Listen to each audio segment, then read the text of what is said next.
Hey ladies and gentlemen, welcome back to the channel. As always, it is Nick here, back with your daily crypto news and analysis. And today we are going to be talking about Hedera and Hbar. So with that being said, I hope that you are all having a beautiful day or a beautiful night wherever you guys are out there in the world.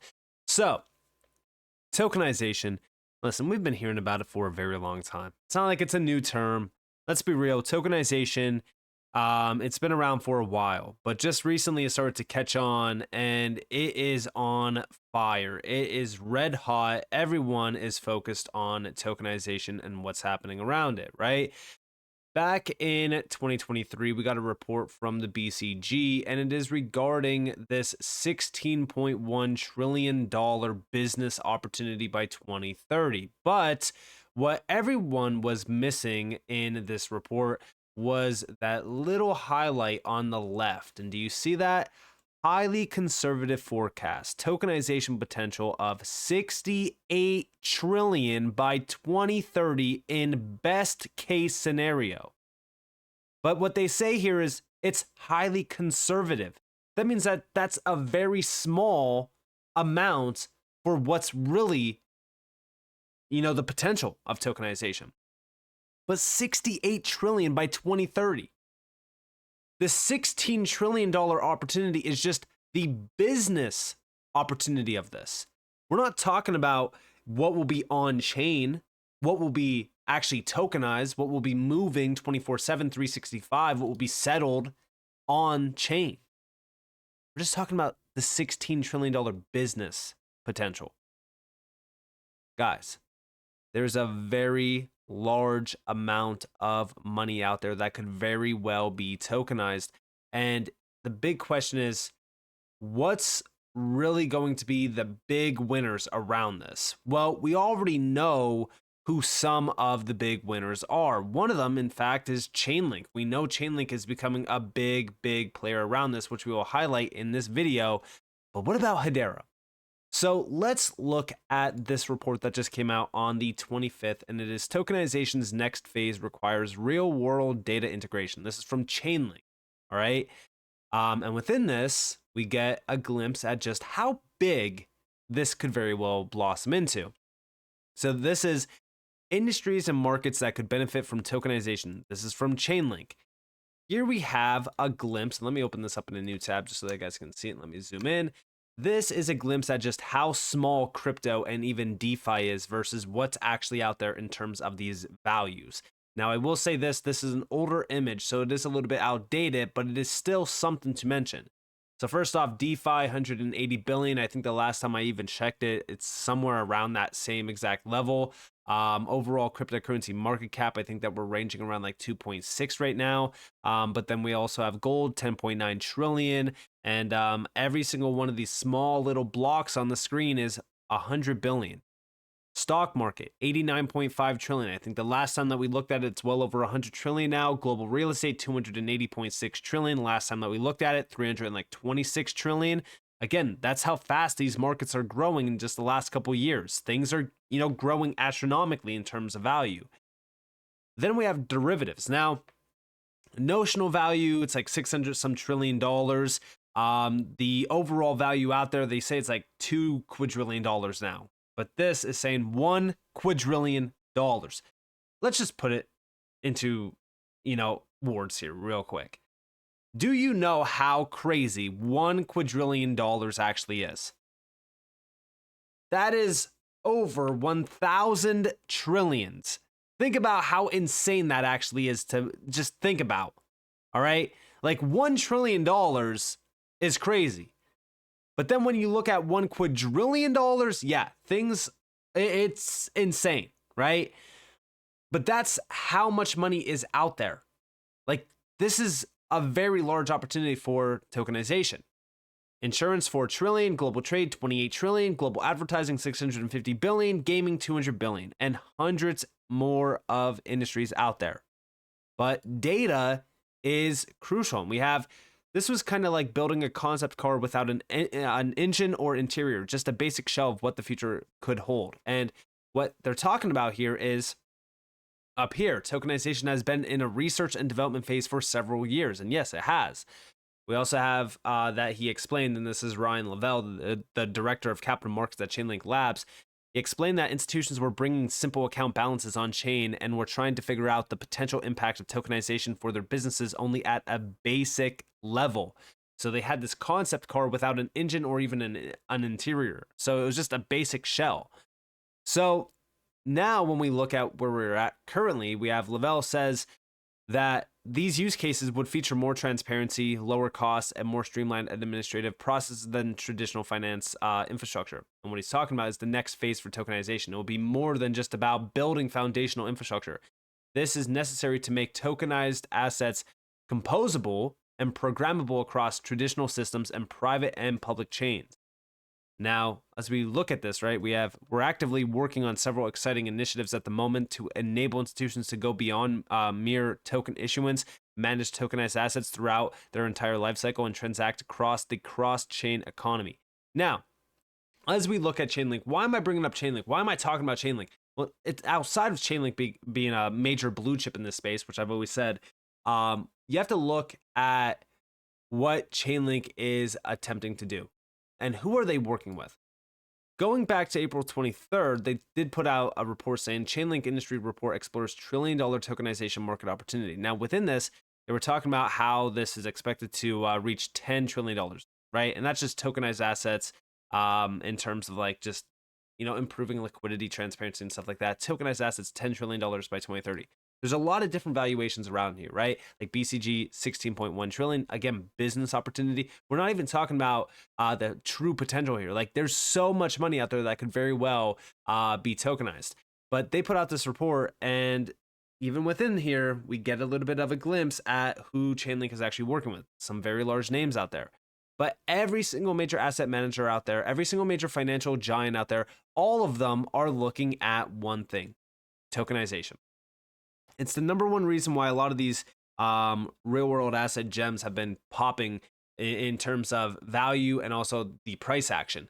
Hbar, you just saw Hbar erupt off of just the news of BlackRock tokenizing a money market fund with Arcix on Hedera. I mean, it was a huge announcement. Again, I'm not even going to go in depth on it, but we already know what ended up happening with that. The reason why I'm talking about Chainlink is because back in 2021, right, Chainlink Labs furthers enterprise focus, joins Hedera Governing Council. Now, what were they doing at this time? Well, let's look at it, right?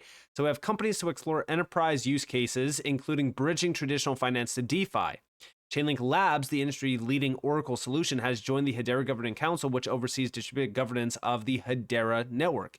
Chainlink and Hedera will implement a series of initiatives aimed at helping traditional centralized financial services and other organizations harness the distributed computational trust, visibility, and control that decentralized applications offer. Now, the big focus here was Chainlink, which serves as a secure blockchain middleware for powering a wide variety of enterprise users, will be the preferred Oracle partner for the Hedera network and will collaborate to provide Chainlink integration with the Hedera token service. That means that as we really look at this, right, first off, Chainlink is a major player around data.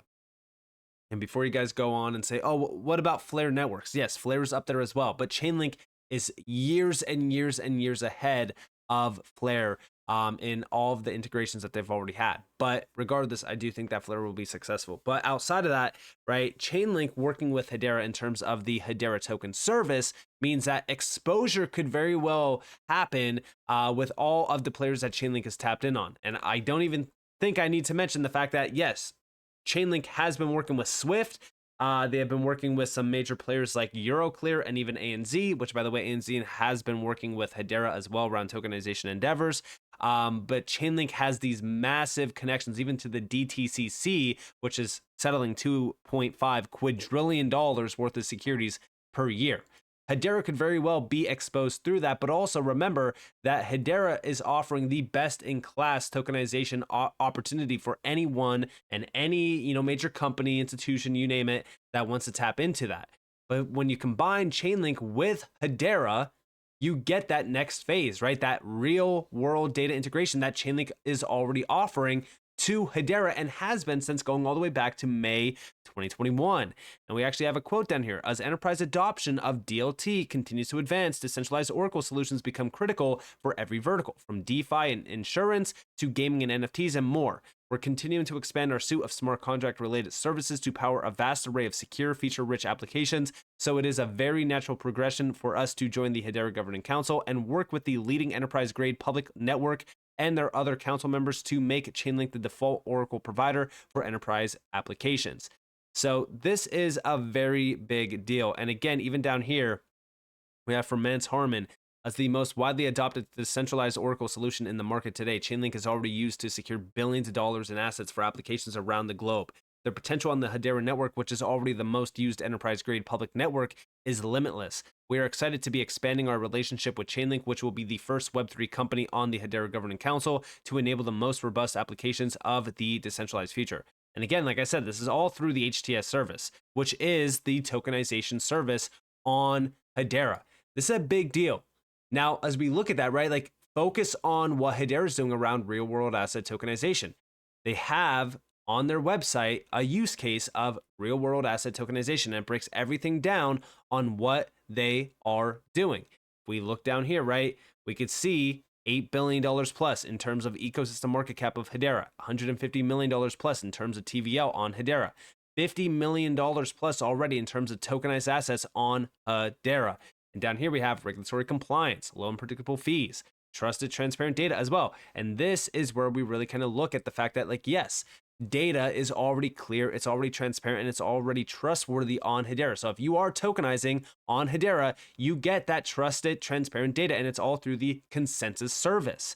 This serves as a foundational tool for enhancing trust in data, specifically designed for creating decentralized auditable logs of immutable and time-stamped sustainability data. HTS enables granular data to be securely logged and accessed by all involved parties. This heightened transparency and accessibility deter fraudulent activities, as well as bolstering confidence in the system. Then down here, we get the case studies, right? Obviously, I have Aberdeen and Arcix with BlackRock, which is a big one, but also outside of Arcix and Aberdeen with BlackRock, you also have, you know, specific projects down here like Diamond Standard, USDC, which is just a stablecoin that is essentially tokenized on Hedera. But then you also have Hash Axis. This is an NFT marketplace. You also have Sentinel X as well. That's an NFT marketplace, which again has tokenized things on it. But then you also have the Stablecoin Studio, which is a big deal. You have Arcix mentioned here, Shinhan Bank, Standard Bank, Joel Bank, Red Swan, which is around like commercial real estate, Swiss Coast, Metacourt, Twigital. I mean, the list goes on here. And these are just a few of them, right? There's a lot of other players tapped in on Hedera through tokenization services and initiatives, and it's only just the beginning. I mean, when we really look at what's happening here, like this is the reason why tokenization on Hedera is heating up. Look at the low predictable fees for payments. Here are all of the fees that you would be paying when utilizing Hedera. This is crazy, especially when you compare it to, you know, the standard within crypto around, tokenization initiatives and even fees on transactions. I mean, go and look at Ethereum just for an example, and even other chains that are technically efficient in quotation marks, if you will. A lot of them are extremely high in fees still. And you can see some of the other POCs down here. They break down Red Swan as well, which again, this is all around like real estate. And you could also see the sustainability behind it as well. I mean, listen, Hedera is offering everything best in class around tokenization initiatives, but even outside of tokenization initiatives, DeFi on Hedera has been heating up. Everything on Hedera has been heating up because of the efficiencies that I have been talking about for well over 3 years now. And just recently, by the way, when we go back down on this list, I actually want to go back to the first name over here, right, which is Diamond Standard, right? When we look at Diamond Standard, guess who they are actually coming over from? Well, let's go over to the report, right? Here we have diamonds are one of the greatest stores of value. Despite this, investing in diamonds is massively overlooked, with only 1% of a $1.2 trillion supply allocated. Noticing this gap, Diamond Standard migrated from Ethereum and began its RWA tokenization journey on Hedera. Oh yeah, that's right. Just another company and just another project that is migrating from the well known, the number one, right? Ethereum to Hedera. Why is this? I thought Ethereum was the major player here. Well, we have traditionally diamond investment has required great expertise due to the lack of standardization. Where markets like precious metals have a specific cost weight ratio, diamonds are far more complex with quality, size, clarity, and many other characteristics influencing price. Alongside this, lack of standardization, the diamond market has been highly opaque and illiquid, making it difficult for investors to evaluate diamond investments, assess potential risk and rewards, or even capitalize on gains. Leveraging a full range of Hedera network services, Diamond Standard has developed a highly sophisticated regulator reviewed and fully autonomous process for taking the physical diamonds from source to tokenization with complete transparency at every stage. And we also have the initially obtains diamonds from global vendors and uses AI to evaluate the diamonds by cut, color, clarity, and weight, carats of the diamonds. These are then sent to an international gemological institute, IGI, for final inspection and certification before they are organized into one of two standardized collection types and securely packaged in individual tamper-proof containers. Now, this entire process needs to be tracked and traced. Hedera's offering that as well. Like, all of this is through Hedera, and this is just another tokenization endeavor. And when we go over to the full report, right? So this is where we get a little bit of a glimpse at the breakdown of why they actually chose Hedera over Ethereum. So here was the challenge, right? They fully break down the challenge. And then if we look into the solution, right, they chose Hedera because of the efficiencies. They provide the scalability, security, and additional regulatory compliance that allows Diamond Standard to remove the barriers to entry. This is a big, big deal. And also, by the way, Hedera just put out a full breakdown of all their RWA focused projects all in one, and it really just puts a light on everything that is happening around Hedera in terms of the RWA tokenization space. And when you combine this with, like I've said, the big players that are already tapped in with Hedera, going all the way back to 2021, like Chainlink, it shows you how well prepared Hedera is for what's coming, right? Because trillions and trillions and trillions of dollars are going to be moving on chain through the most efficient, best in class players. And Hedera is one of those major players. And I think that it just shows you what's happening here. Like, when you look at some of these projects like Diamond Standard and how they're moving and migrating from Ethereum over to Hedera, it shows you that like these once major chains and major networks like Ethereum, they're no longer the best in class today. Third generation technology is rising. And Hedera is that third generation technology. Hedera is shining among all of them. This is why I say, like, focus on how much money is there, right? Focus on how much money is out there that will be tokenized. Even if Hedera saw 1% of what's out there in the world in terms of tokenization, it would change everything. So focus on the facts here, right? And the facts are the best in class platform for tokenization endeavors is Hedera and what they have to offer. There's nothing else like it.